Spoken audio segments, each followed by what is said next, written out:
Today we will be doing Daf Lamed Gimel on the base.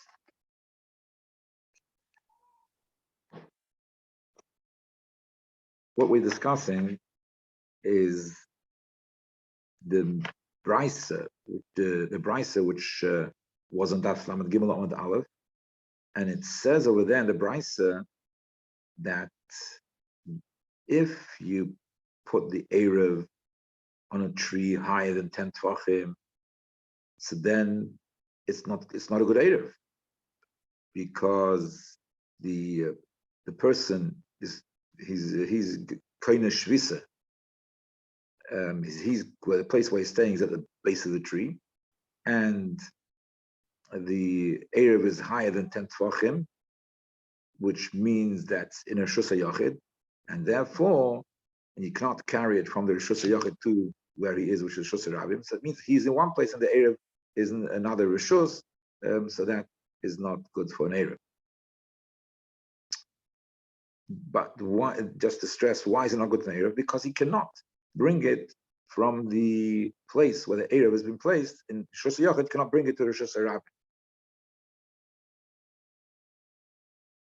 Maybe I should just remind everybody that with that whole case we discussed earlier yesterday and the day before is talking about that the Eruv is on the tree beyond Arba Amas from the base of the tree, because if it's within the Arba Amas of the base of the tree, then where the person is staying at the base of the tree. So if it's within the Arba Amas where the person is staying, the Arba Amas for the purpose of Eruv is considered like a Rishus HaYachid. So for the purpose of Eruv, it's considered like a Rishus HaYachid, and therefore it's even though it's Lamayel Ma'asara, it's as if it's still considered in one domain, it's considered in one Rishus. Because even though that's the Lamayel Masar, which is Rishus HaYachid, and the person is Rishus HaRabim, but nevertheless, because of the concept of Arba Amas, Arba Amas is considered Rishus HaYachid. So for the purposes of Eruvin, we are Mekel, and we consider it as if it's in the same Rishus, even though in reality it's not in the same Rishus, but for purposes of Eruv, we consider it in the same Rishus. Okay, so just to get back, so on a tree, if it's on the tree itself, then higher than 10 Tvachim, so the higher 10 Tvachim is Rishus HaYachid, therefore it's considered inaccessible to where the person is staying, which is on the base of the tree, and therefore it's not a good Eruv. Whereas if it's on a basket, we said it there, whether it's in a basket, then it's okay. Then it is a good Eruv. The same situation, same scenario on a basket will be a good Eruv.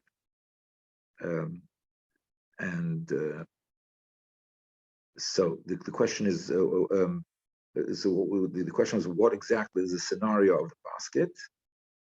So I'll just read from the last line of the Gimel of Aleph.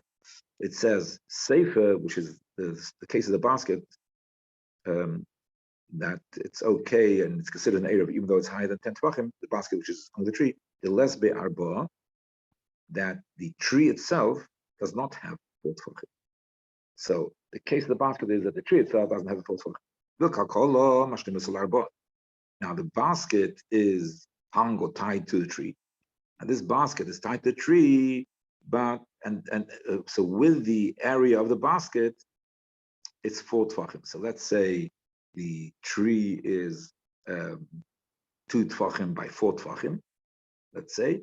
So it's not 4 by 4. Then the basket is also 2 Tvachim by 4 Tvachim. So and he's tied the basket to the tree, and he put the food in the basket. So that means that now there's an area of 4 by 4, the basket together with the tree. Now he's putting the food inside the basket, right? So if he's putting the food inside the basket, so inside the basket is only 2 by 4, like we said. But nevertheless, the basket and the tree combine together, and it's considered 4x4. Now, the reason why we need it to be considered 4x4 is, as we're going to say later in the Gemara, that the Eruv has to be placed on a place of 4x4. If it's an Eruv is not placed on if less than 4x4 is not Makom Choshev, and if you did not put the place, if you did not put the food, the Eruv, on a place of 4x4, then it's not an Eruv. So we need to place the Eruv on an area which is 4x4. And here, by combining the tree with the basket, it combines to an area of 4x4, and so fine, you've placed it in a Makom Choshev, and that's fine as far as that goes. Now, the reason why it's a good Eruv, even though it's higher than 10 tefach, is because really it's not a Rishus HaYachid, because if you look at it as Rishus HaYachid, the basket, there's no base underneath the basket. I mean, there's a base of the basket, but underneath the base of the basket, it's empty. So therefore, the top part of this Rishus HaYachid, where the basket is, that, okay, we'll say it's 4x4. There's a basket and with the tree together, it's 4x4. But underneath the area of the basket, it's empty. Underneath the and since so it's like a 4x4, which is the narrow base. If something is 4x4 but the base is narrow, then it's not considered Rishus HaYachid. And that is the opinion of Rabbi Yehuda. And so therefore, since it's not considered a Rishus HaYachid, so we have both advantages. On the one hand, it's arba ba'arba, so you've put the Eruv on a choshev place. On the other hand, this arba ba'arba, because as you go down the arba ba'arba, it turns into less than arba ba'arba, and so therefore it's not a Rishus HaYachid. So since it's not an Rishus HaYachid, so therefore it's accessible to the person who's sitting in the base of the tree, because it's from a Carmelist to the Rishus Rabbim, which is the Ben Hashmoshes. It's permitted, so therefore Ben Hashmoshes you're able to bring it down and to carry it. It's accessible Ben Hashmoshes, and therefore it's a valid Eruv. I'll just repeat that. So the concept with the basket is that it's a place of 4x4, which is the minimum Makom Choshev that you need to place an Eruv. But this 4x4 is not considered a Rishus HaYachid, because it narrows as it goes down, works its way down to the ground.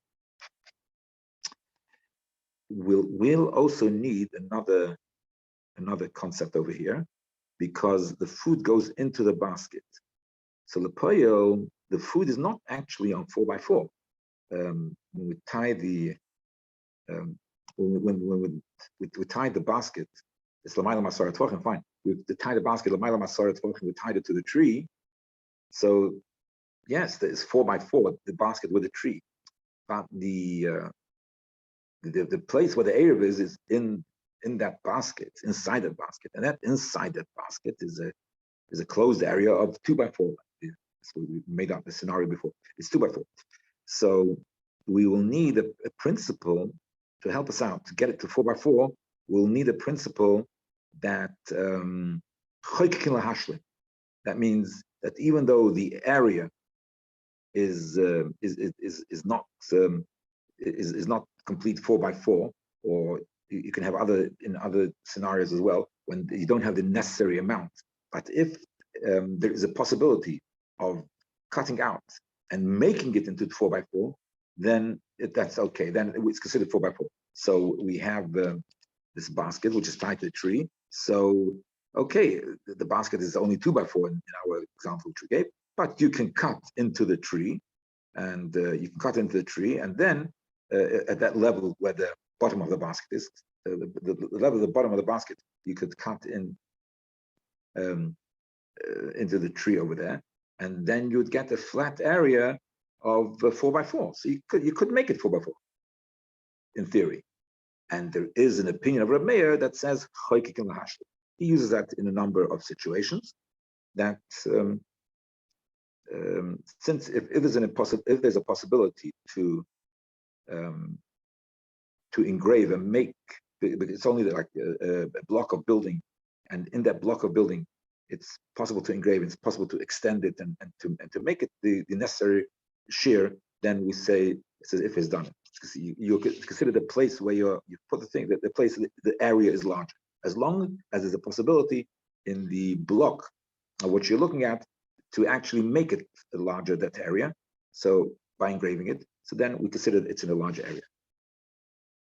Okay, so that's what the Gemara says. Rabbi Sovelok Meir, and this is Rabbi who said that the basket is okay. We can use, if it's on the basket, we can use it for Meir. He holds like a Meir, Sovelok Rabbi holds like Rabbi Huda. Sovelok Meir holds like a Meir, the Amar Choykel Hashtem.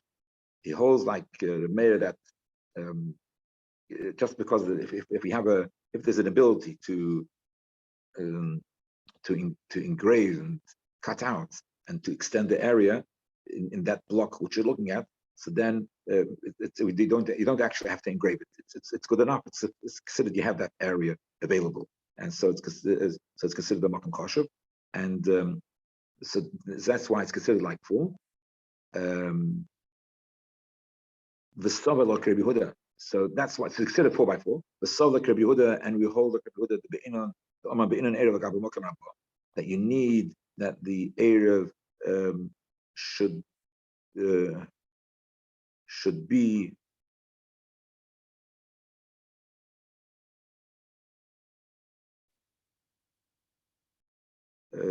we need that the Erev should be on a Mokem Rabba.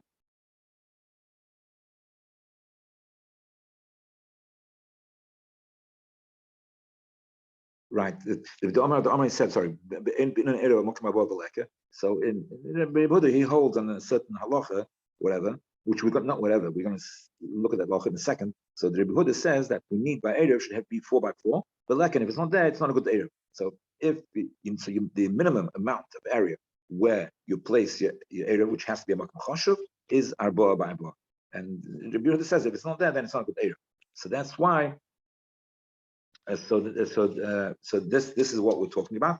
So even though we have arba, that's what the basket helps to make it arba by arba, and nevertheless, you still consider the good erev, even though it's arba arba, like I mentioned before, because it doesn't qualify as a rishus hayachid, because the bottom is narrower, because the tree itself is less than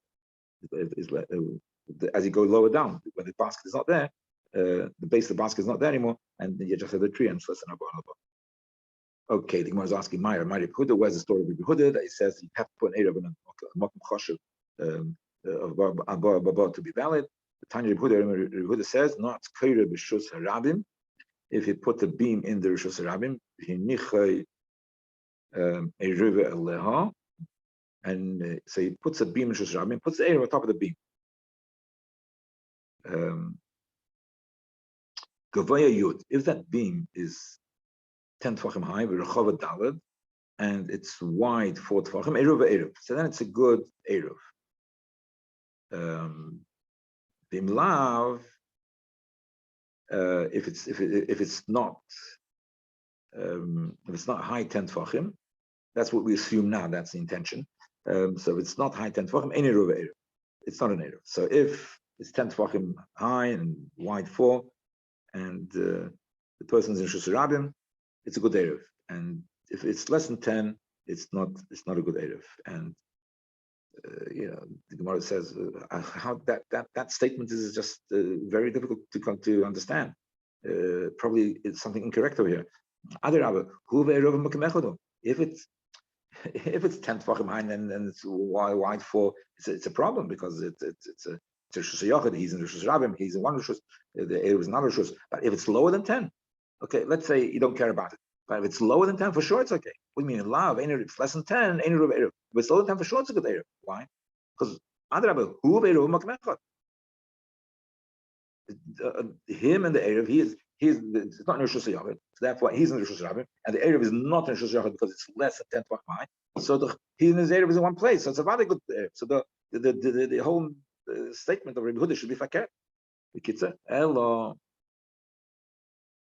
that's what he's saying.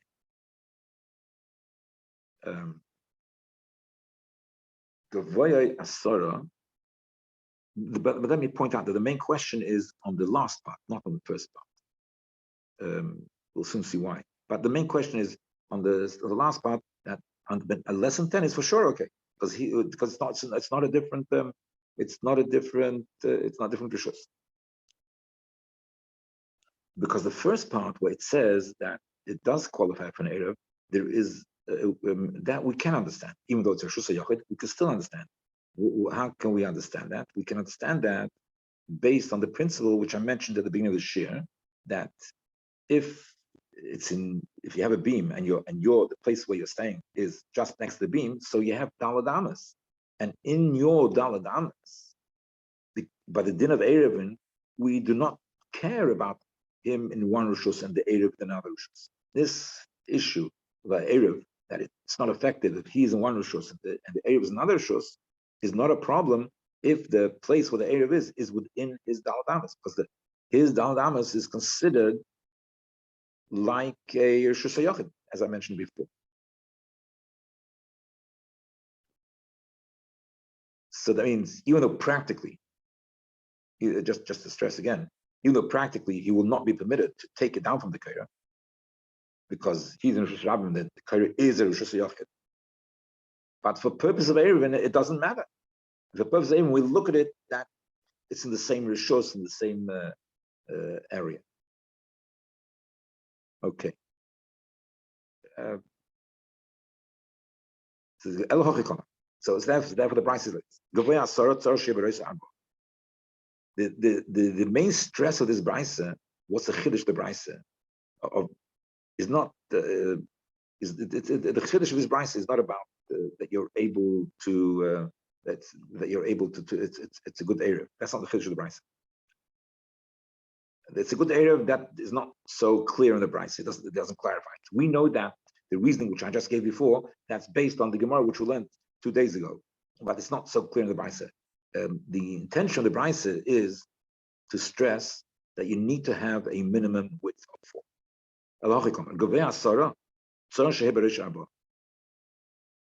If it's high 10 tvachim, then you need to have 4 tvachim.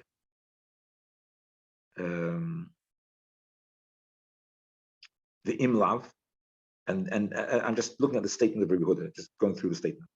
So if it's 12, 10 tvachim, berachava dalet, eruv eruv. If it's less than dalet, imlav.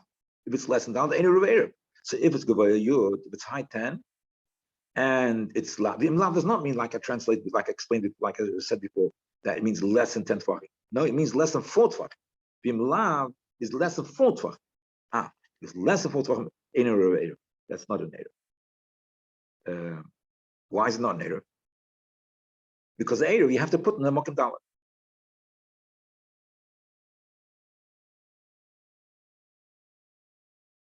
Right. Now, but this halacha, which tells us that the imlav in Yeruva Erev is, like I said before, it's talking about it's a continuation of the ratio. If it's 10 tvachim and less than 4, then the Erev is not Erev. And why is that dafka 10 tvachim?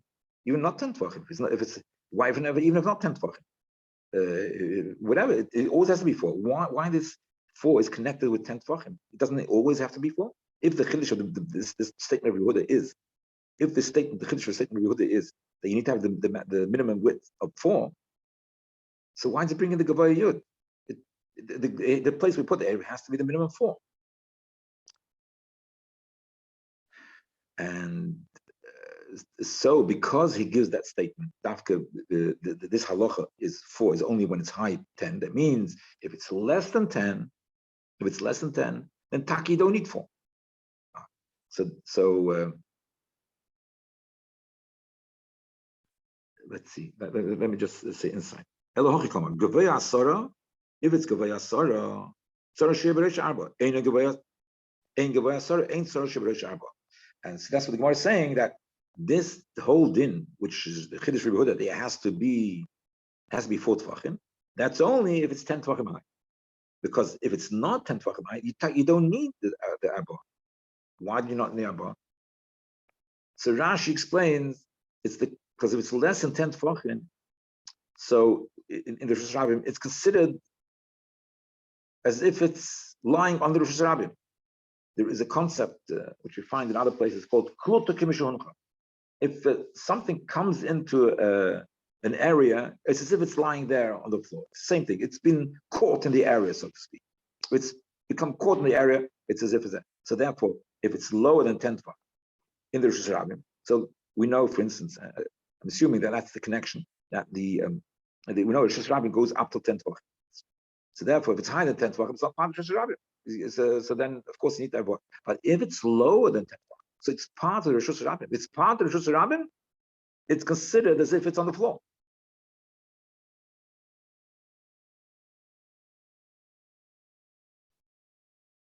There is this concept of kluta k'mishahuncha, which we use it sometimes. But again, because this is Eruvin, we're using the concept of kluta k'mishahuncha in a way which we would not apply it. Many times we don't apply kluta. We don't always say kluta k'mishahuncha. Sometimes we apply it and sometimes we don't. Here, actually, we are applying it in a way which is not applied in other halachas. But the concept of kluta k'mishahuncha is a concept which is used sometimes, and because the Eruvin is on their Rabbanan, their Mekel, and they're allowing the use of kluta k'mishahuncha over here. But the kluta k'mishahuncha will only apply if it's less than 10 tefachim. Once it's in the Rosh Hashanah is considered going till 10 tefachim. So that's why you don't need arba.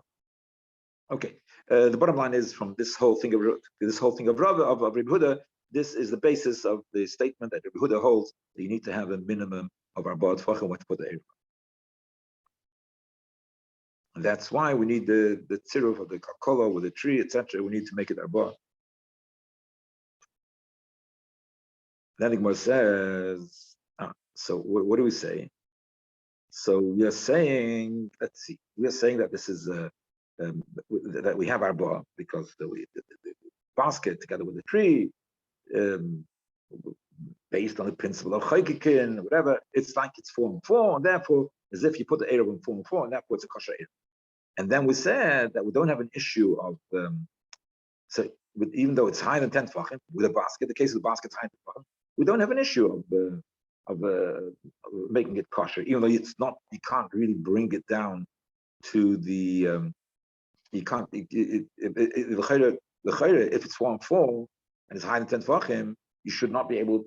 It should be like considered in a different reshus than the base of the tree where the person is staying. Nevertheless, we say it's not a problem. Why? Because since it gets narrow, it's not really a reshus hayachid. Since it gets narrow at the bottom, so it's not really reshus hayachid. So therefore, since it gets narrow at the bottom, it's not really reshus hayachid. So therefore, it's not really reshus hayachid. So then it is acceptable. So the story with the basket is even if it's outside the 6-foot area of him, outside the daldanis, it'll still be good and it'll still be considered accessible. Why? Because it's even though it's dalad, it's not considered a reshus hayachid because the bottom is narrow. So he says this principle that it's not considered a reshus hayachid is command the like Rabbi. It's that not fitting with Rabbi. Why? Rabbi says even if it's narrow at the bottom, it's still considered a reshus hayachid. The Tanya Rabbi no, it's kind of reshus hayachid. He puts a stick in reshus hayachid, a thin stick. You put a basket on the top, and the basket obviously has a dalad, and then you threw something from the street onto the basket. You're from throwing from the reshus hayachid, from the reshus hayachid, where you're standing, to reshus hayachid. So the basket, which is on top of a thin stick, so the base is narrow, no question about that. So the base is narrow, and nevertheless, he considered the top of reshus hayachid, where the mechitzas.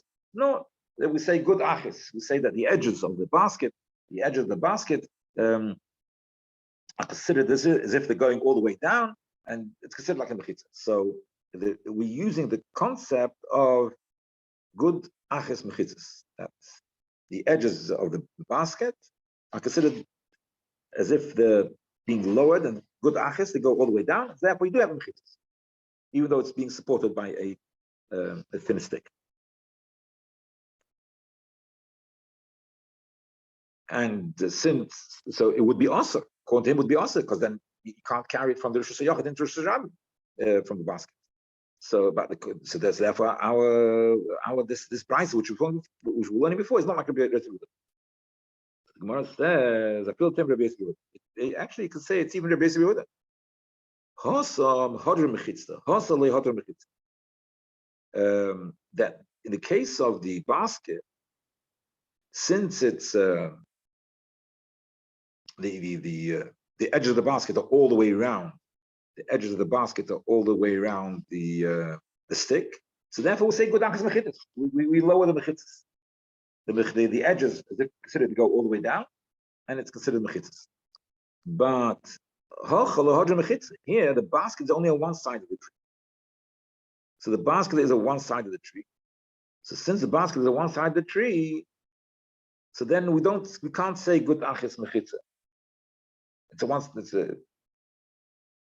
But looking at Rashi, Rashi says the first Pirush Rashi, which Rashi brings, he says because here, in order to make it a mechitza, you need two principles. To make it Rosh Hashanah, sorry, you need to make it Rosh Hashanah. You need two principles. You need the principle of good achas and mechitzas. Mechitzas should go down. That's the first Pirush Rashi.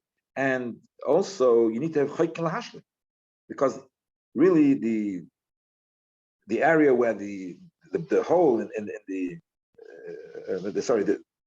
inside of the basket where the fruit is, where the food is only 2x4, not by 4. So we say we add in the width of the tree as well, which is another 2x4. We add in the width of the tree. Why? Because of the chayk lahashlim, as if you engrave. So according to first Persian Rashi, so how do we make this Yachid? If you want to make it Rosh Hashanah, if we would want to make it Rosh Hashanah, we'd have to use a principle which Rabbi Yehuda said of good aches to lower down the mechitzas. We'd have to lower down the mechitzas, and you'd also have to use a principle of Rabbi Meir, which says chayk lahashlim, to make it 4x4. So to use both these principles, each one itself, you can use. So Rabbi Yehuda, sure, he says good achas mechitzas, so there's no problem with achas mechitzas. But you won't say good achas mechitzas and combine it with chayk lahashlim, that you cannot. So therefore, if you don't need the chayk lahashlim, that's the first Pirush Rashi. You don't need the chayk lahashlim, then you can say good achas mechitzas. You have Rosh Hashanah. Shenkin over here, you don't have a proper Rosh Hashanah, and so therefore, it's not proper Rosh Hashanah. You're allowed to carry from there to the ground. So therefore, you can say our brisa even fits in with Rabbi Yehuda. Rabbi Yirmiyah says, "Shiny kakola that the kakola is something else. Look, this basket. So the basket, he says, even though it's higher than asara, so even though he will say paket, we'll hold like Rabbi Yehuda. We'll hold Rabbi Yehuda that is considered Rosh Hashanah. But even if it's considered Rosh Hashanah, it's also not a problem to be a kosher erev. Now we're saying that even if it is a Rosh Hashanah, which normally means that he is the one who because by Ben Hashmoshes he can't get a hold of it. It's not accessible Ben Hashmoshes, and therefore it's not fits on mechitza for erev. Here it will be. Why? Because since you can bend the basket, and you just stretch it a bit, and you stretch it, and it come lavia b'techasara, and it'll come down to lower than 10th bucket. So since you can stretch the basket, it's stretched a bit, and you're able to bend it. Ben Hashmoshes.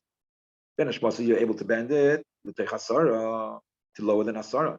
And lower than asara is what? Is a karmelis. So it means you can take the basket and stretch it ben hashmoshes into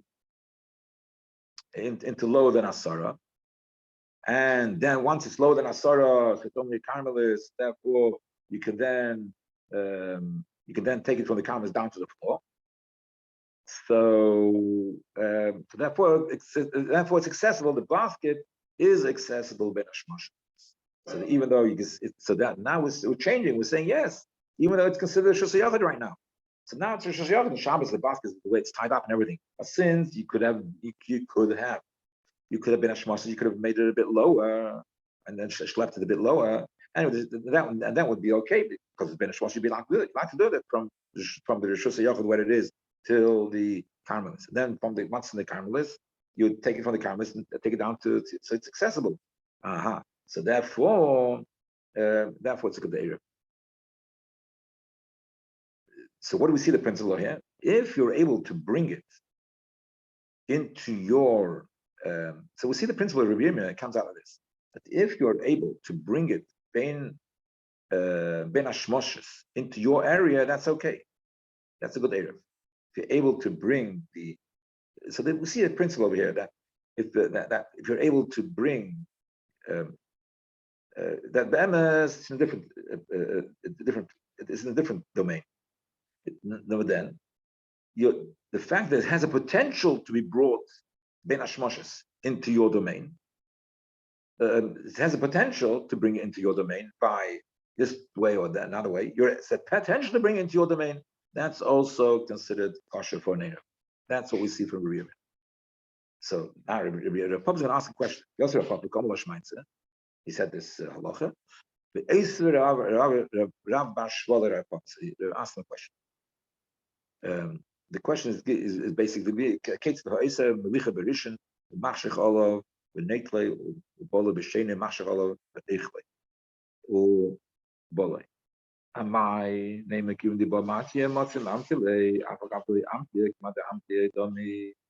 so we'll finish with the question. So the question is, if this as a Bryce, according to Rashi, it's not so relevant the fact that's talking about Yom. It's talking about Yontif and Yontif and Shabbos. You want to make the Erev.